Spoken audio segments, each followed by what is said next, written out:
Doctor meat Parker اور Alex Kenneth اپنے بچوں کے ساتھ ایک جگہ سے گزر رہے تھے کہ انہیں ایک ہوٹل میں کچھ لوگوں کے جھگڑنے کا منظر دکھائی دیا۔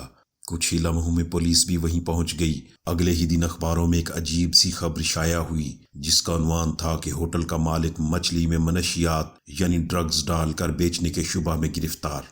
ڈاکٹر میٹ پارکر اور ان کی بیوی ایلیکس دونوں مائکرو بایولوجسٹ تھے اور جمہوریہ چیک کے دارالحکومت پیراگوئے میں مقیم تھے۔ انہوں نے اس خبر کو لاپرواہی سے پڑھا اور بھلا دیا۔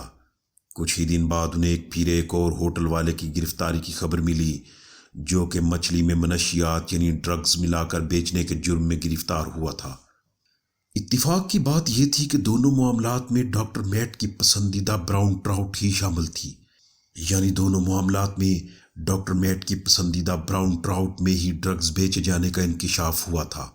جلد ہی یہ بات سارے شہر میں پھیل گئی اور اکثر ہوٹلز میں سپلائی کی جانے والی مچھلی میں ڈرگز کا انکشاف ہونے لگا۔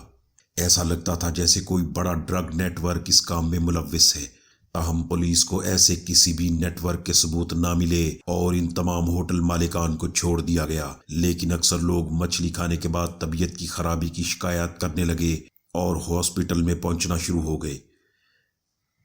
براؤن ٹراؤٹ ڈاکٹر میٹ اور ان کی فیملی کی پسندیدہ فش تھی۔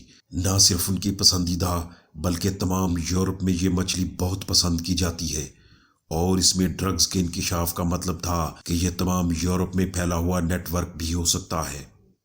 بظاہر تو یہ ایک پولیس کیس تھا، لیکن ڈاکٹر پارکر جو کہ ایک مائکرو بایولوجسٹ بھی تھے نے اس میں ذاتی دلچسپی لی اور مختلف علاقوں سے براؤن ٹراؤٹ کے نمونے حاصل کیے، اور جب ان کا ٹیسٹ لیا تو ان پر حیرت کا پہاڑ ٹوٹ پڑا۔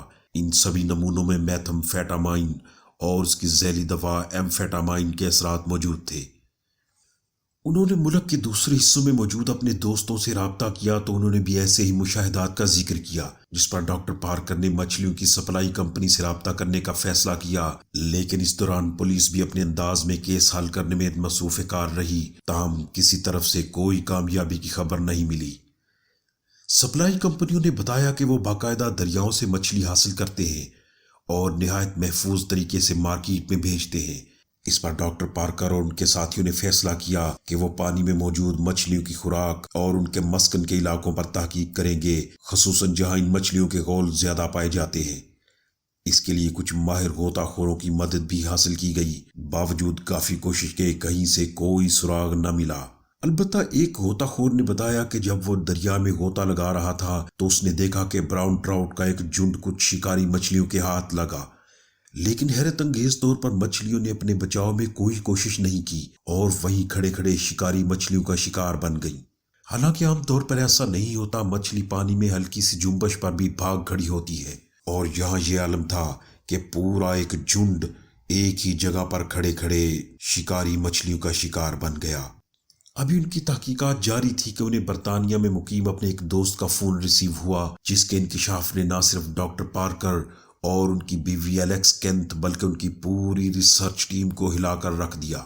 یہ انکشاف کسی ناقابل یقین افسانے سے کم نہیں تھا۔ یوں لگتا تھا جیسے یہ کسی الف لیلوی یا جادوئی داستان کا حصہ تھا۔ ان کے مطابق بعض مچھلیوں نے اپنی جنس بھی تبدیل کی تھی۔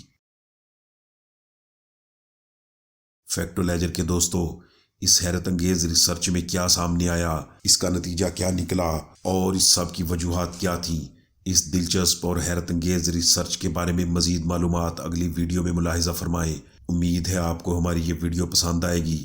اپنے تجسس کو قائم رکھیے اور اگلی ویڈیو تک ہمیں اجازت دیجیے۔ انشاءاللہ اگلی ویڈیو کے ساتھ آپ کی خدمت میں جلد حاضر ہوں گے۔ تب تک کے لیے ہمیں اجازت دیجیے۔ اللہ آپ کا حامی و ناصر ہو۔ پاکستان پائندہ باد۔